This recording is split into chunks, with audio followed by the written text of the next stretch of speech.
여러분 안녕하십니까, 진성호입니다.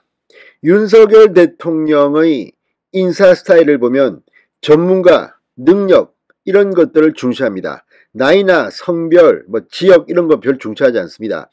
그렇지만 정말 공정과 정의를 살려야 할 때, 또는 대북 관련해서 지금 문재인 정권에서 심각한 문제가 발생한 곳에서는 자신의 측근을 심습니다.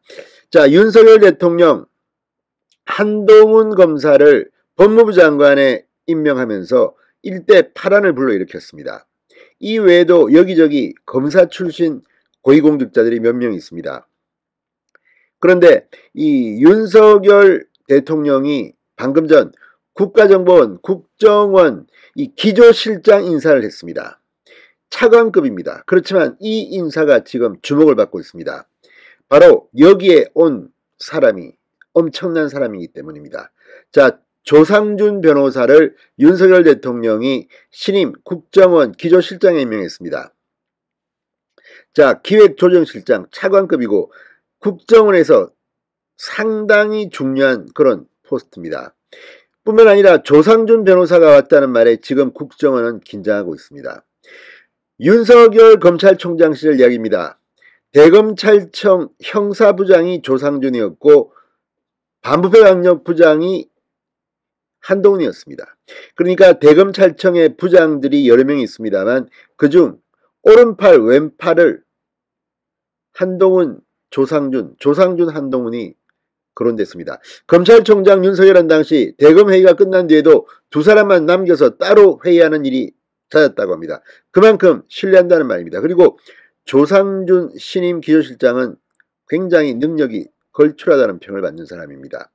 자, 한동훈 장관은 당시 이 조국 전 장관 일가를 수사함으로써 정말 많은 탄압을 받고 유배를 당하고 좌천을 당했습니다. 그래서 뉴스에 많이 나왔지만 조상준 변호사는 그에 비하면 이 윤석열의 최측근이었지만 그렇게 미디어에 노출된 사람이 아닙니다.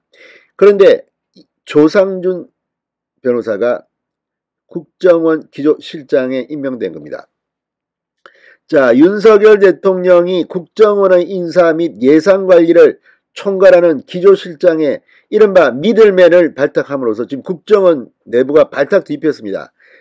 개혁의 강공 드라이브를 거는 게 아니냐는 분석이 나옵니다. 무엇보다 박지원 국정원장 시절 쌓였을지도 모르는 문제점.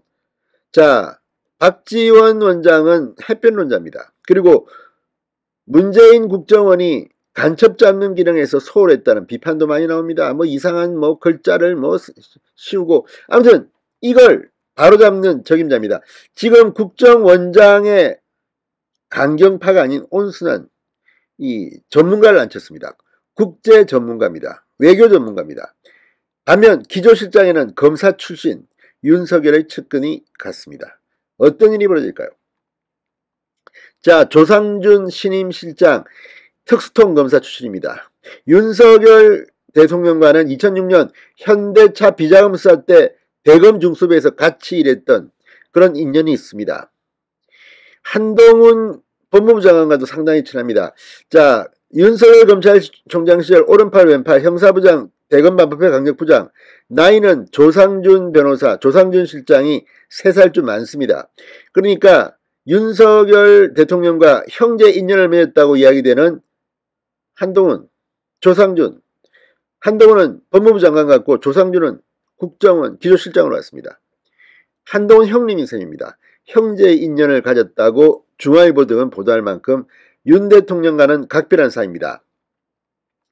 자, 이 매일 아침 회의가 끝나고도 윤 총장이 한동훈, 조상준과는 한참 동안 따로 이야기를 했다. 단순한 참모가 아니라 오랜 형제의 인연을 맺은 사이라고 할 만큼 이 세 사람은 친합니다. 윤석열, 조상준, 한동훈.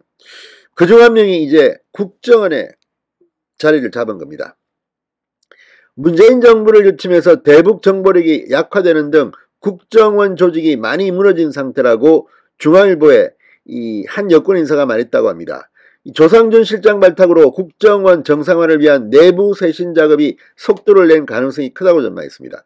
박지원이 아마 지금 요즘 보면 상당히 말이 많습니다. 뭐 윤석열 대통령이 뭐 인사를 참 잘했다, 어떻다, 아부하고 뭐 호남 인사들도 좀 했으면 좋겠다, 여성 인사는 참 잘하셨다.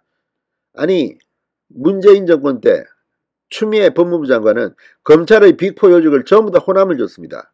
지금 박지원 실장 전 원장은 아니 호남도 훌륭한 인재들이 많다, 능력 있는 사람이 많은데 왜 발탁 안 하느냐고 하지만, 그러면 검찰에는 호남 사람들만 능력이 있고 뭐 서울이나 영남이나 충청도 사람들은 다 핫빠집니까? 어떻게 빅4 요직을 그렇게 100% 호남 인맥으로 채울 수가 있습니까? 그랬던 문재인 정권의 국정원장이 이걸 뭐 호남 사람이 너무 홀대받고 이따위 소리 좀 하지 마시기 바랍니다. 자, 지금 박지원의 국정원에서 무슨 일이 있을까요? 이제 조상준 변호사가 기조실장으로 갔습니다. 국정원 예리하게 분석하면 박지원을 잡을 것 같습니다. 자, 역대 국정원이 직권남용, 특수활동비 전용 등으로 인해 곤란에 처한 경우가 많았다. 법과 원칙에 따른 업무 수행의 필요성 또는 법조인 출신의 기조실장으로 발탁한 배경이다. 자, 검사 출신 조상준 기조실장이 잘 뒤지면 박지원이 어떻게 될지 아무도 모릅니다. 역대 국정원장들 특수활동비 등등으로 해서 줄줄이 구속됐습니다. 특히 박근혜 정권의 국정원장들은 문재인 정권에 들어서서 뭐 여러 명이 구속됐습니다. 자, 이제 박지원을 포함해서 문재인 정권의 국정원장들이 어떤 운명을 맞게 될지도 한번 지켜볼 일입니다. 아무튼 윤석열 대통령 인사는 절묘합니다. 신성호의 직설이었습니다. 여러분 감사합니다.